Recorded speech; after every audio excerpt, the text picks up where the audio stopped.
আজ ভোর থেকে নতুন মাত্রা এক সামরিক অভিযান শুরু করেছে পাকিস্তান, যার নাম দেওয়া হয়েছে অপারেশন বুনিয়ান উন মারসুস। এটি এক ধরনের পারমাণবিক সতর্ক বার্তা, যা পাকিস্তানের প্রথম ব্যবহার নীতির সঙ্গেও সামঞ্জস্যপূর্ণ। ভারতে হামলার পর পারমাণবিক অস্ত্র ব্যবস্থাপনা কমিটির জরুরি বৈঠক দেখেছে পাকিস্তান। পারমাণবিক অস্ত্র কিন্তু এখনো পর্যন্ত ব্যবহার করা হয় নাই। পরপর বিস্ফোরণ, মাঝরাতে কেঁপে উঠল পাকিস্তানের বিমান ঘাঁটি। ভারত পাকিস্তানের পারমাণবিক ওয়ারহেড এটা প্রায় একই সংখ্যা, 172, 171। সুপ্রিয় দর্শক, খবর সংযোগের নিয়মিত আয়োজন বিশ্ব সংযোগে আপনাদের স্বাগতম। আমাদের সঙ্গে রয়েছেন আমি ফমদুল হোসেন, আমি কাজল হায়দার।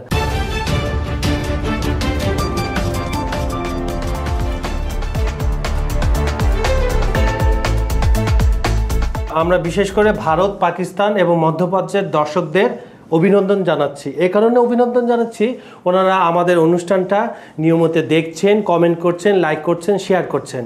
এই জন্য আমাদের দুজনের তরফ থেকে এবং খবর সংযোগের পক্ষ থেকে আপনাদের ধন্যবাদ। এখন মূল আলোচনায় ফিরে যায়।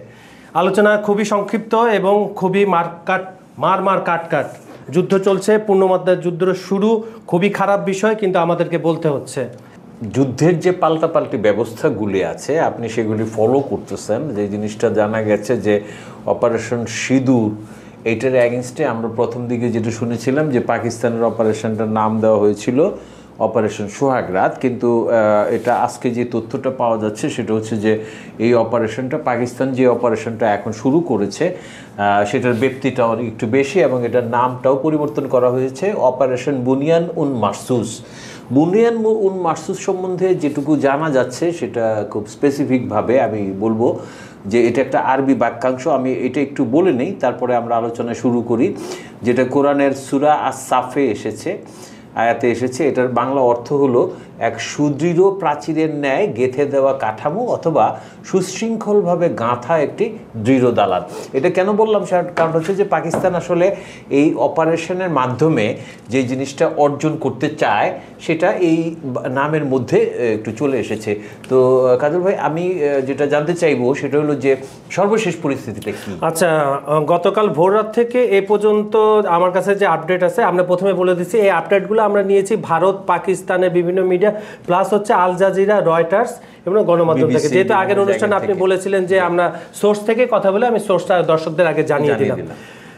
আপনারা যেটা ঠিকই বলেছেন, আজ ভোর থেকে নতুন মাত্রা এক সামরিক অভিযান শুরু করেছে পাকিস্তান, যার নাম দেওয়া হয়েছে অপারেশন বুনিয়ান উন মারসুস। আচ্ছা, এর ব্যাপ্তির পরে এটা করার পরে যে ভারতের এই ঘটনার পরে ভারতে হামলার পর পারমাণবিক অস্ত্র ব্যবস্থাপনা কমিটির জরুরি বৈঠক দেখেছে পাকিস্তান। ওই হামলার পরে এটা পারমাণবিক একটা বিষয়, এটা ভয়ের বিষয়। ভারত পাকিস্তান সংঘাত, প্রতিবেশীরা কে কার দিকে, এটা একটু আপনি ডিটেলস পরবর্তীতে শেষের দিকে অনুষ্ঠানে দর্শকদের একটু বলেন পার্শ্ববর্তীতে। আর পরপর বিস্ফোরণ, মাঝরাতে কেঁপে উঠল পাকিস্তানের বিমান ঘাঁটি। এই যে ওরা তো 48 ঘন্টা বা 72 ঘন্টা ধরে হামলা চালিয়ে যাচ্ছে, হয় ড্রোন হামলা নাহলে ক্ষেপণাস্ত্র ভারত। এই জন্য আর পাক অধিকৃত কাশ্মীরে বহু জায়গায় ড্রোন হামলা, সাইরেন বাজলে সতর্ক, অমৃতসরে জারি জরুরি অবস্থা ডিক্লেয়ার করা হয়েছে। আর ভারত পাকিস্তানের মাঝে শান্তি চাই চীন, এটা আপনার ওই পার্টের অংশ। আর সর্বশেষ যেটা হচ্ছে সেটা হচ্ছে এই ড্রোন হামলা। পাকিস্তান বলছে এ পর্যন্ত তারা 82টি ড্রোন ভূপাতিত করেছে। পক্ষান্তরে কিন্তু ভারতও স্বীকার করেছে যে পাঞ্জাবের তাতে যে ব্রহ্মসটা ক্ষেপণাস্ত্র হচ্ছে আপনার রাশিয়া এবং ভারতের যৌথ প্রযোজনা বলেন আর যাই বলেন, ওইটা দিয়ে তৈরি একটা টেকনোলজি এবং ভারতের, এবং নামটা দেওয়া হয়েছে ভারতের ব্রহ্মপুত্র নদী এবং রাশিয়ার হচ্ছে মস্কো নদীর মিশে ব্রহ্মস নাম দেওয়া হয়েছে। আর এইটার একটা ঘাঁটি ভারতের পাঞ্জাব প্রদেশে রয়েছে। এবং পাকিস্তানের যে আলফাতা স্বল্প মাত্রার যে ক্ষেপণাস্ত্র, এইটা আঘাত করেছে 50। পাকিস্তান বলতেছে যে তারা এভাবে এই স্বল্প মাত্রা দিয়ে হামলা করে ওখানকার আপনার ক্ষেপণাস্ত্রগুলো ধ্বংস করেছে। এই কারণে ধ্বংস করেছে, পাকিস্তানের অভিযোগ গত 2-3 দিন ধরে ভারত যে হামলাগুলো করছে এই ঘাঁটি থেকে মূলত ম্যাক্সিমাম ক্ষেপণাস্ত্রগুলো যাচ্ছে। তাহলে তার টার্গেট করে এখানে মারা। এখন আমার প্রশ্ন আপনার কাছে, প্রথমে এটা শুরু হয়েছিল সিঁদুর সার্জিক্যাল স্ট্রাইক হিসাবে একটা, এখন সেই পর্যায়ে এখন তো সেই পর্যায়ে নাই, বিস্তৃতি লাভ করেছে এবং বড় বড় স্বনামধন্য মিডিয়াগুলোতেও আমরা এ ধরনের রিপোর্ট আসতে দেখছি এবং সবাই উদ্বেগ জানিয়েছে, বিশেষ করে আপনি যে অংশটা বলবেন সেটা নিয়ে। আর এদিকে পক্ষান্তরে কিন্তু ভারতে হামলার পর পারমাণবিক অস্ত্র ব্যবস্থানের যে পাকিস্তান বৈঠক দেখেছিল, এখানে ভারত কিন্তু আবার কমান্ড অথরিটি আপনার হ্যাঁ পাকিস্তান, আর এদিকে ভারতে কিন্তু সর্বদলীয় একটা বৈঠক দেখেছে। তার মানে উত্তেজনা চরম পর্যায়ে, আমি বলবো না উত্তেজনার সীমা ছাড়িয়ে গিয়েছে। আমরা যেটা চিন্তা করতেছিলাম যে যুদ্ধটা এমন লেভেলে পৌঁছাবে না যে পারমাণবিক অস্ত্র ব্যবহারের প্রসঙ্গটা আসবে, কিন্তু ব্যবহার এখন হবে না, কিন্তু আপনার সব কিন্তু কলাকৌশল রেডি করে ফেলতেছে। এখন মনে হয় নিশ্চিতভাবে বলা যাচ্ছে না। কারণটা হচ্ছে সেটা হচ্ছে যে এই নিউজটা যেটা আমি পড়তেছিলাম, বিবিসিতেও পড়তেছিলাম, আল জাজিরাতেও আছে, অন্যান্য আমাদের দেশীয় ইয়েতেও আছে, ভারতীয় ইয়েতেও আছে, সেটা হচ্ছে যে পাকিস্তান মানে পারমাণবিক অস্ত্র ব্যবস্থাপনার যে তাদের যে সংস্থাটা ন্যাশনাল কমান্ড অথরিটি এনসিএর একটা জরুরি বৈঠক ডেকেছেন এবং স্টিমসন সেন্টারের দক্ষিণ এশিয়া বিষয়ক বিশেষজ্ঞ আশফেন্দিয়ার মীর বলতেছেন যে এটি এক ধরনের পারমাণবিক সতর্ক বার্তা যা পাকিস্তানের প্রথম ব্যবহার নীতির সঙ্গেও সামঞ্জস্যপূর্ণ। মানে একটা বিষয় খেয়াল করবেন, সেটা হচ্ছে যে পারমাণবিক অস্ত্র কিন্তু এখনো পর্যন্ত ব্যবহার করা হয় নাই। এবং আরেকটা জরুরি গুরুত্বপূর্ণ বিষয় যেটা আছে, সে ভারতের দিক থেকেও উদ্বেগের বিষয়টা আছে। অন্যান্য অস্ত্র এর আগেও আমরা উল্লেখ করেছি, অন্যান্য অস্ত্র রকেট, মিসাইল, রণতরী এই সমস্ত দিকে ভারত অনেকটা এগিয়ে থাকলেও বিভিন্ন রকমের পরিসংখ্যান পাওয়া যায়, কিন্তু যতটুকু জানা যায় যে ভারত পাকিস্তানের পারমাণবিক ওয়ারহেড এটা প্রায় একই সংখ্যা, 172, 171 এরকম একটা পর্যায়ে, অনেকে বলতেছে 165+।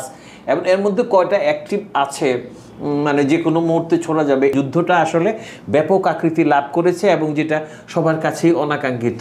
এবং এই বিশ্বে এই প্রথম দুইটা পারমাণবিক শক্তিধর দেশ কিন্তু সংঘর্ষের দিকে এর আগে কিন্তু হয়নি, চলে যাচ্ছে। হ্যাঁ, এর আগে সেভাবে হয়নি। আচ্ছা দেলোয়ার ভাই, আপনার কাছে আমি যে দ্বিতীয় প্রশ্নটা রাখতে চাচ্ছি, ভারত পাকিস্তান সংঘাত, প্রতিবেশীরা কে কার দিকে, এটা যদি সংক্ষিপ্তভাবে একটু। আসলে হচ্ছে কি যে প্রতিবেশীদের মধ্যে, মানে প্রতিবেশী আমরা কাকে বলবো, যেমন বাংলাদেশ আছে, নেপাল আছেন, ভুটান আছে, শ্রীলঙ্কা আছে, মালদ্বীপ আছে, আফগানিস্তান আছে, চীন আছে। এই যে প্রতিবেশী, এই প্রতিবেশীদের মধ্যে বেশিরভাগই হচ্ছে কি যে আসলে ক্ষুদ্র অর্থনীতির দেশ। সত্যি কথা বলতে কোভিড গেছে, কোভিডের পরে এই ধাক্কাটা কাটিয়ে ওঠার ক্ষেত্রে মানে স্থিতিশীল একটা পরিস্থিতি সবারই চাহিদা আছে। এখানে আসলে যে জিনিসটা, দুইটা বিষয় এখানে আলোচনার মধ্যে আছে, সেটা হলো যে বাংলাদেশের সরকার পরিবর্তনের পরে বাংলাদেশের নতুন সরকারের সাথে ভারতের কিছু টেনশন দেখা গেছে, কিন্তু সেটা একটা ভিন্ন প্রসঙ্গ। বাংলাদেশ কোনো অবস্থাতেই আসলে যুদ্ধ প্রলম্বিত হোক, যুদ্ধ চলুক এটা চায় না, এটা নেপালও চাইবে না। কারণ আপনি জানেন যে নেপালের দর্শকরাও জানেন যে নেপালের প্রায় 60% বাণিজ্য কিন্তু ভারতের সাথে, এবং মালদ্বীপের মতো দেশ, ভুটানের মতো দেশ, শ্রীলঙ্কার মতো দেশ যারা আছেন, তারা কিন্তু মূলত তাদের পর্যটনের উপরে অনেকটাই নির্ভরশীল করে। এখন এই অঞ্চল যদি অস্থিতিশীল থাকে, বিমান চলাচলের উপরে যদি নিষেধাজ্ঞা আরোপ থাকে, তাহলে মালদ্বীপে, শ্রীলঙ্কায়, ভুটানে, নেপালে তো ইয়ারা যাবে না, পর্যটকরা যাবে না, এবং তাদের জন্য এটা কিন্তু হিউজ মানি এই যে জিনিসটা। সুতরাং এখানে বাংলাদেশ, নেপাল, ভুটান, শ্রীলঙ্কা, মালদ্বীপ এদের এই অবস্থানটা থাকবে যে তারা হয়তো সরাসরি কাউকে সাপোর্টটা করবে না। তবে আফগানিস্তান এবং চীনের ক্ষেত্রে বিষয়টা, চীন এটাকে সাপোর্ট করবে না, অবশ্যই সাপোর্ট করবে না, কিন্তু চীনের অবস্থানটা এরকম, যেটা আন্তর্জাতিক বিশেষজ্ঞরা বলতেছেন, সেটা হচ্ছে কি যে যুদ্ধ যদি চলে তারপরেও চীনের লাভ, আর যুদ্ধ যদি না চলে সেটাও চীনের লাভই হবে। মানে চীন কিন্তু এমন একটা অবস্থার মধ্যে আছে, কেন উইন উইন পজিশনে আছে। কারণ যদি যুদ্ধটা চলে তাহলে যে জিনিসটা হবে যে অবশ্যই চীনের অস্ত্রের উপরে ডিপেন্ড করতে হবে পাকিস্তানকে।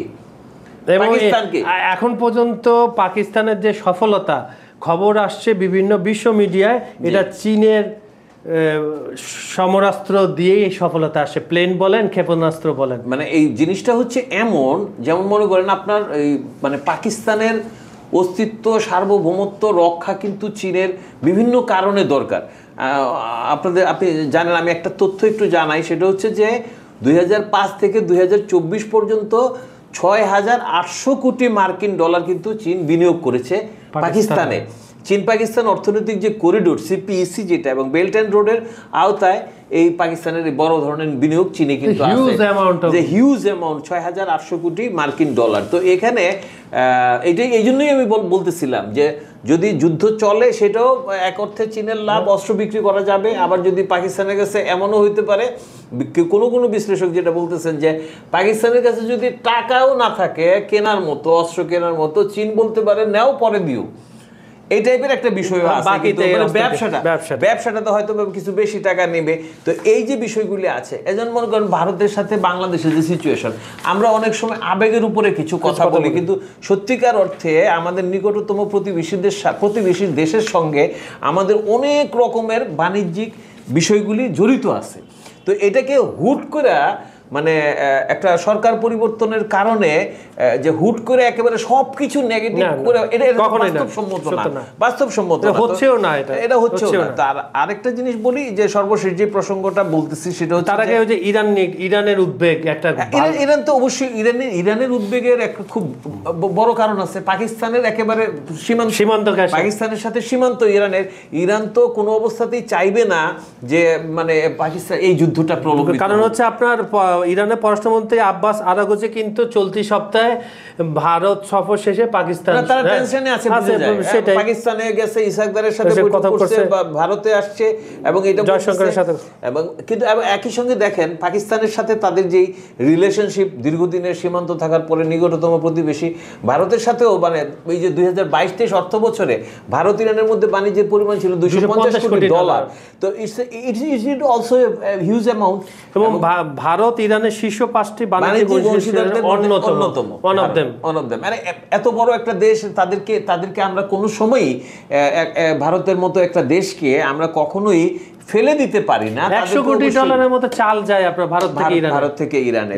সমর বিশেষজ্ঞরা, এই এলাকার রাজনৈতিক পর্যবেক্ষকরা, বিশ্লেষকরা যেটা ধারণা করতেছে যে যুদ্ধ যদি সরাসরি অলরেডি বেঁধে গেছে, যদি পাশে দাঁড়ানোর প্রয়োজন হয় আফগানিস্তান হয়তো বা ভারতকে সমর্থন দেবে। এছাড়া অন্য প্রতিবেশী যারা আছে, শ্রীলঙ্কার কথাটা ধরেন, আমি আরেকটা লাইনে বলি, সেটা হচ্ছে যে শ্রীলঙ্কা আমরা জানি যে মাঝখানে সাংঘাতিক একটা খারাপ অর্থনৈতিক পরিস্থিতির মধ্যে পড়েছিল। ভারত কিন্তু সে সময় তাদেরকে অনেক বড় হেল্প করছে। এখন শ্রীলঙ্কা কখনো মাথা নিচু করার নত জানু কোনো করে না, মানে রাজনীতি বা দেশের অবস্থানটাকে সবসময় উঁচুতে রাখে।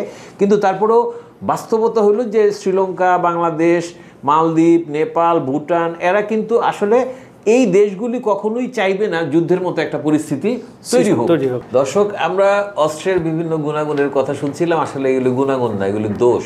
কারণ হচ্ছে এগুলি মারণাস্ত্র হিসেবে ব্যবহৃত হয়, আমরা সেটা কখনোই চাই না। আমরা চাই যুদ্ধ থেমে যাক, পৃথিবী শান্ত হোক, গাজায় ফিলিস্তিনি শিশুরা শান্তিতে থাকুক, তাদেরকে যেন কেউ হত্যা না করে, ভারত পাকিস্তান সংঘাতের পথ থেকে সুস্থ পথে, শান্তির পথে চলে আসুক, সব কিছু সুন্দর হোক, এই আমাদের কামনা। যদিও জানি এই কামনা হয়তোবা সফল হবে না। ধন্যবাদ সবাইকে, আজকের মতো ধন্যবাদ।